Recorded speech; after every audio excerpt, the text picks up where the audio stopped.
देखिए कितनी एक्साइटमेंट है या नहीं है उसके बारे में तो मुझे कुछ पता नहीं। हाँ, ज़रूर ये कह सकता हूँ कि गदर जो फिल्म थी वो पब्लिक ने उसे गदर बनाया।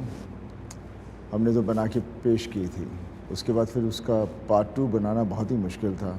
शर्मा जी लगे हुए थे, मैं हमेशा ना करता था। इस बार वो एक कहानी ले आए जो मुझे लगा गदर 2 के लिए सही रहेगी एंड हमने पिक्चर बना ली है और उसी लगन से, उसी जोश से, उसी बिलीव से। देखिए, मैं कुछ फेवरेट या नॉन फेवरेट के बारे में तो मैं कुछ कह नहीं सकता क्योंकि मेरे लिए तो ये हमेशा एक रोमांटिक फिल्म रही है।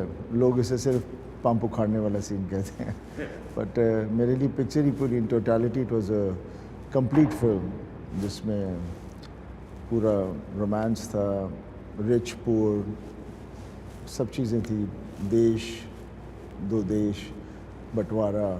लेकिन कहानी बेसिकली जो भी पूरी चीज़ को जोड़ता था वो एक प्यार था, फिर एक परिवार था जिसके लिए आदमी, हर इंसान अपने परिवार के लिए खड़ा रहेगा। वो थी वो पिक्चर। कहानी कहानी होती है। आपको कहानी पूरी अच्छी लगेगी तो है, एक बात अच्छी नहीं लगती। तो कहानी मुझे अच्छी लगी, इसलिए मैंने कहा Sharma ji will go ahead with it and ji was waiting कि कहाँ कभी अच्छी कहानी मिले एंड जैसे ओके हुआ चारों तरफ से हम लोगों ने शुरू कर दिया। ऑब्वियसली हर ख़ासकर आज का ज़माना जहाँ हर आदमी चाहता है कि जो एक कहानी देखी है, जो एक कैरेक्टर देखा है वो उसे दोबारा देखना चाहते हैं और कितनी फिल्में ऐसी हुई हैं। तो हर आदमी चाह रहा था कि गदर का भी एक पार्ट 2 बने, वो तारा सिंह को फिर से देखना चाह रहे थे। लेकिन मेरा हमेशा यही था कि कहानी अच्छी होनी चाहिए। तो यहाँ पर कहानी थी और तारा सिंह को फिर से मौका मिला, इस कैरेक्टर को फिर से एक कहानी मिल गई जहाँ से तारा सिंह अपने आप को फिर से लोगों के सामने पेश कर पाएगा अपने आप को। टू अगेन एज ए कहानी हमने प्लेस ही वहाँ की है क्योंकि हम उसी चीज़ को कंटिन्यू करके आगे ले जाना चाह रहे हैं। तो हम इसको लेकर जा रहे हैं 1971 में। ऑब्वियसली उसमें भी ड्रामा था, एक्शन था, हम भी इसमें भी चाहते हैं बिकॉज तारा सिंह जब तक एक्शन ड्रामा नहीं होगा तो पूरी पिक्चर का कहानी का मज़ा नहीं आता। जब भी किसी को कहानी सुनाओ तो जिस कहानी का एक रूप होता है वो रूप की चीज़ें उसमें ना दिखें तो लोगों को फिर कहानी से चाहे अच्छी हो फिर भी उन्हें अच्छी नहीं लगती। तो ये उस वक्त की कहानी है 1971 की और इससे ज़्यादा मैं कुछ नहीं कह सकता। 11 अगस्त को देख लीजिएगा, सब पता चल जाएगा। इससे ज़्यादा तो नहीं कह सकते। मैं कॉन्ट्रैक्ट में मैंने साइन किया हुआ है, मैं डिस्क्लोज़ नहीं कर सकता। आई थिंक गदर के सारे गाने बहुत अच्छे थे। कोई ऐसा गाना नहीं मैं कह सकता कि ये ज़्यादा अच्छा था या वो ज़्यादा अच्छा था। हर गाने की अपनी अपनी खूबसूरती थी, सिचुएशन के हिसाब से थे, कहानी को आगे लेके जाते थे।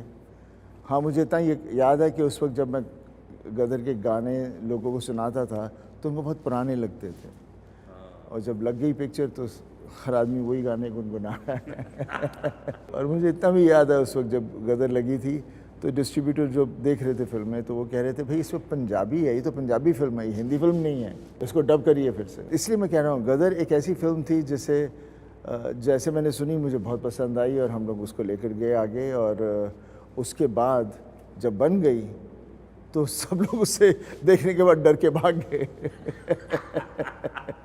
लेकिन जनता ने कहा कि बिकॉज कहानी पिक्चर बहुत अच्छी थी, उन्होंने फिर गदर बनाई और वो गदर हमारे देश की सबसे मैक्सिमम व्यूड फिल्म है, मैक्सिमम आई बॉल्स। कोई भी फिल्म वहाँ तक अभी तक पहुँची नहीं है। देखिए, कभी पता नहीं चलता, जिस तरह से आप हमसे सवाल भी पूछ रहे हैं इतना बड़ा हो जाएगा, ये हो जाएगा, कोई मैं उस तरह का आदमी नहीं हूँ। मैं कभी कोई बड़ा हो जाएगा ये, मैंने कभी उस तरह से ज़िंदगी को देखता ही नहीं हूँ। देखता हूँ ज़िंदगी है वो जहाँ लेकर जाएगी बनेगी और आप चलते रहोगे।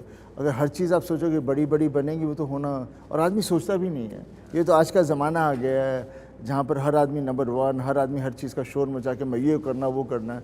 लेकिन आदमी जो साधारण रास्ते पर चलता है और अपने काम से प्यार करता है, लगन करता है, वो उसे वहाँ वो उसका काम उसे वहीं लेकर जाएगा जहाँ तक उसने जाना है।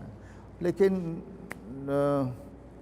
ये जो होता है ना कि ये हो जाएगा वो हो जाएगा, ये कभी मैंने कभी सोचा नहीं, ना मेरे को लगता मैं कभी सोचूंगा ऐसी चीज़ें। नहीं, ये तो आप इतने हम्बल हैं इस कारण से बोल रहे हैं। ना ना ना इतनी सारी इतनी बड़ी बड़ी फिल्म देखने के बावजूद भी पर हमें थोड़ी ना पता था उस वक्त फिल्म इतनी अच्छी हो जाएगी, इतनी चलेगी, लोगों को इतनी पसंद आएगी, बिकॉज हम उस तरह से नहीं। हाँ, हम ये चाहते हैं कि जो भी हम करें वो, और पहले तो बात वही होती है कि कहानी वो लेते हो आप जो आपको पसंद आती है। आपको पसंद आई मीन्स बाकियों को भी पसंद आएगी।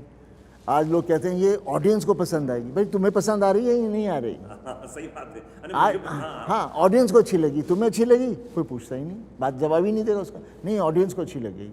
अरे तुम कौन हो? सही बात, ऑडियंस ही तो है हम लोग। हाँ, बहुत बड़ी बात। तो मैं हमेशा जितनी भी मैंने फिल्में की हैं वो मुझे पसंद आई हैं तो मैंने की हैं, और ना मैंने कभी बोला कि मुझे स्क्रिप्ट चाहिए या मुझे डिटेल चाहिए, कभी नहीं।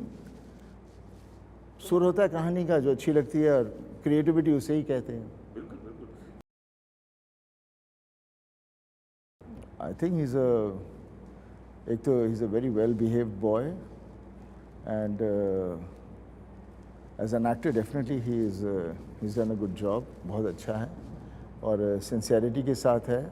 बट डेफिनेटली मैं जो देख रहा हूँ मेरे साथ जितने भी सीन्स किए हैं बहुत प्यारे किए हैं। देखिए कोई चीज़ की कमी नहीं है, जो आजकल वही है जिस तरह से आज का यूथ सोचता है कि ये उनके लिए सही है वही कर रहे हैं। जब हम आए थे हमें लगा जो हमें सही है हमने किया, मे बी हमारे पेरेंट्स को वो अच्छा नहीं लगता होगा, तो इसके बारे में कहना वो हो जाता है। बिकॉज़ जैसे रफ्तार चल रही है, जिस तरह से चीज़ें बदल रही हैं, तो जिस तरह से बच्चे जो इस माहौल के हैं वो उसी रफ्तार को पकड़ के उस तरह से चल रहे हैं। हमने तो पीछे का वक्त देखा हुआ है, सब वक्त देखे हुए हैं, तो हमें वो चीज़ें अलग लगती है बिकॉज़ हमने ये रफ्तार नहीं देखा था। अगर हम इस रफ्तार के साथ जुड़ जाएं तो हम भी वैसे ही आगे चलते रहेंगे। पर क्या सही है क्या गलत है इसके बारे में तो कहना बड़ा मुश्किल है, बिकॉज़ एक चीज़ से नहीं होती, बिकॉज़ पूरा का पूरा सिस्टम ही वैसा है ना। तो आप एक चीज़ को पकड़ के नहीं कह सकते कि ये गलत है, ये सही नहीं, ये नहीं, पूरी चीज़ उस तरह से चल रही है। बहुत ही प्यारे गाने हैं वो, फिल्म के साथ एकदम सही जा रहे हैं। और देखिए गाने हमेशा उस जैसे गदर के गाने थे, वो जब हमारी पहली गदर थी, they went with that period, तो पीरियड के साथ जाना बहुत ज़रूरी है, और पीरियड पर होकर भी वो उस वक्त के गाने थे। अभी जो गाने बने हैं वो भी उसी तरह से हैं, they go with the period of 71 but they are today's song, तो हर आदमी रिलेट करता है। और अनफॉर्चुनेटली क्या हो गया है, आजकल के ज़माने में गाने वैसे बन ही नहीं रहे हैं जिससे आदमी पुराने गानों को भूल जाए। और जो पुराने गाने हैं वो उनमें सब कुछ था, लिरिक्स थे, मेलोडी थी, depth of everything, you know. So वो इसलिए आज जब भी देखो, कहाँ भी देखो, जो भी शो होता है, तो चाहे जो भी नया सिंगर है वो अपना गाना नहीं पुराना गाना गाता है। I think I like the era of 70s, 60s में जो फिल्में बनी थी, फिर 70s में अच्छी थी, फिर 80 के बाद नौटंकी शुरू हो गया था, उसके बाद काफ़ी चीज़ें बदलनी शुरू हो गई। बट उस वक्त का जो ज़माना था, आई थिंक वैसा ज़माना फिर से तो नहीं आएगा। मैं ऐसे तो कुछ इतना गुनगुनाता नहीं हूँ। मेरे पे फिल्माया गया है तो मुझे कोई गाना याद नहीं आता। कुछ तो याद आता होगा। मैं निकला गड्डी लेके।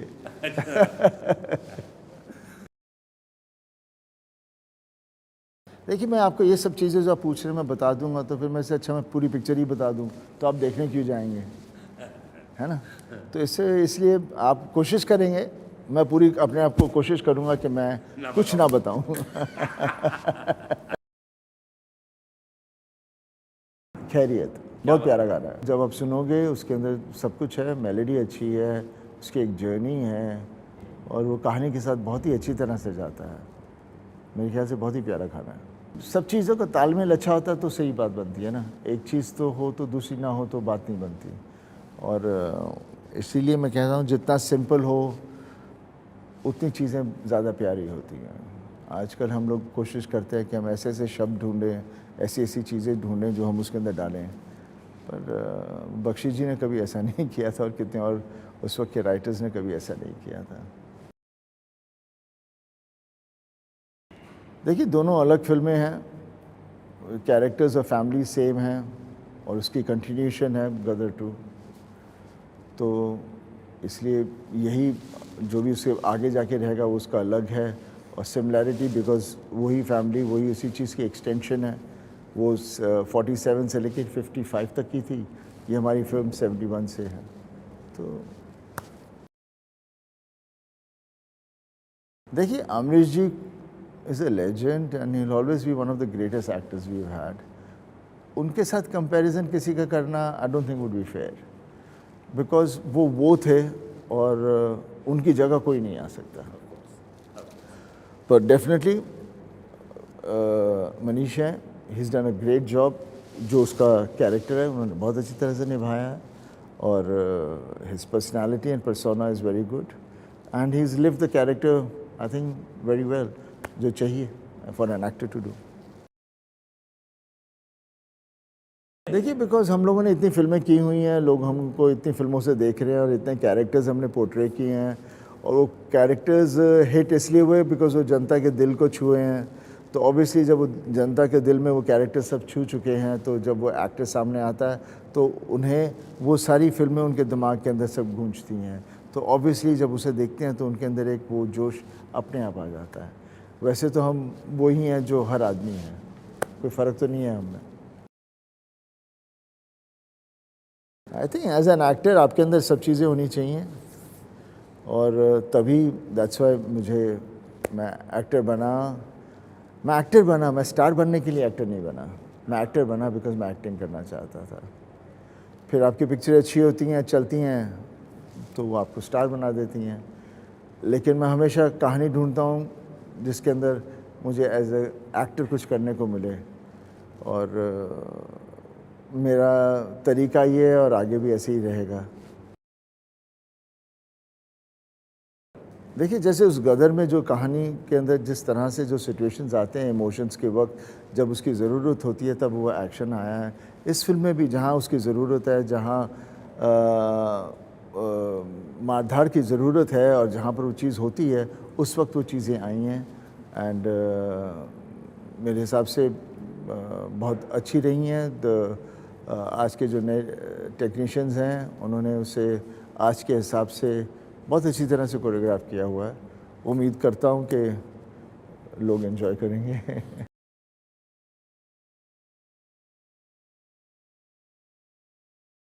आई थिंक जब लोग तारीफ़ करते हैं तभी अच्छा लगता है, बिकॉज़ खुद जब अपनी पिक्चर तो मैं ज़्यादा देखता नहीं हूँ और जब देखता हूँ तो मुझे काफ़ी खामियां दिखती हैं, तो मैं हमेशा अपनी फिल्मों से ज़रा दूर ही रहता हूँ। लगने के बाद किसी ने कह दिया अच्छा, तो फिर मैं देखता हूँ चलो पास हो चुकी है देख लो। मैं बहुत कम देखता हूँ, दूसरी फिल्में भी नहीं देखता ज़्यादा। मुझे फिल्मों का शौक़ है लेकिन मैं हमेशा हॉलीवुड की फिल्में देखता रहा हूँ, वो भी जो अच्छा सिनेमा होता है। और पुरानी फिल्में बहुत देखा करता था पापा के वक्त। और तो मेरे लाइक्स एंड डिसलाइक्स ज़रा थोड़े से अजीब से हैं। ऐसे तो मैं कुछ रेकमेंड नहीं कर सकता बिकॉज उनकी ढेर सारी फिल्में हैं जो आप देख सकते हो। आजकल की फिल्मों में के बारे में भी मैं इतना नहीं कह सकता बिकॉज वहाँ पे भी काफ़ी चीज़ें बहुत कमर्शियल हो गई हैं, और फिर भी वो कमर्शियल होने के बाद भी उनकी पिक्चरों में एक value of life and emotions रहता है। दे गो विद द सराउंडिंग। देखिए कैरेक्टर्स तो हम ज़िंदगी से उठाते हैं जो और ज़िंदगी में बिलियंस ऑफ लोग हैं, हर आदमी का अपना एक कैरेक्टर है। तो कौन सा कैरेक्टर कहाँ से हम किसको पकड़ेंगे, कब क्या कहानी आएगी और वो निभाने का मौका मिलेगा, बिकॉज़ इमोशंस सबके पास वही होते हैं, वही पेन, वही सौरो, वही प्यार और वही गुस्सा, लेकिन सिचुएशन के हिसाब से बदलता रहता है, तो कैरेक्टर बदल जाते हैं। हाँ, वो चाहते हैं कि मैं फिर से कुछ उस तरह की चीज़ करूं, लेकिन उस पिक्चर में जो भी मैंने किया था वो पिक्चर की रिक्वायरमेंट थी, वो कैरेक्टर को उस वक्त वो करना बहुत ज़रूरी था। इस फिल्म में भी ऐसी चीज़ें हैं जहाँ कैरेक्टर को कुछ करना पड़ता है, और वो तारा सिंह है, तो और तारा सिंह हमेशा तारा सिंह ही रहेगा, कभी डरेगा नहीं, सच्चा आदमी है, प्यारा आदमी है और इंसानियत वाला आदमी है, किसी से वो नहीं है कि तुम कौन मैं कौन। हाँ, जब बात सही गलत की आती है तो फिर वो पीछे नहीं हटता। होना वैसे ही चाहिए, सच्चाई के साथ जितना आप चल सकते हो, और चलना ही सच्चाई के साथ चाहिए। बेसिकली कहानी आपके दिमाग में रहनी चाहिए, कैरेक्टर आपके दिमाग में रहना चाहिए। एंड बस उम्मीद रखता हूँ कि जब आप निकलेंगे बाहर फिर से आप चाहेंगे कि मैं फिर से जाके देखूँ।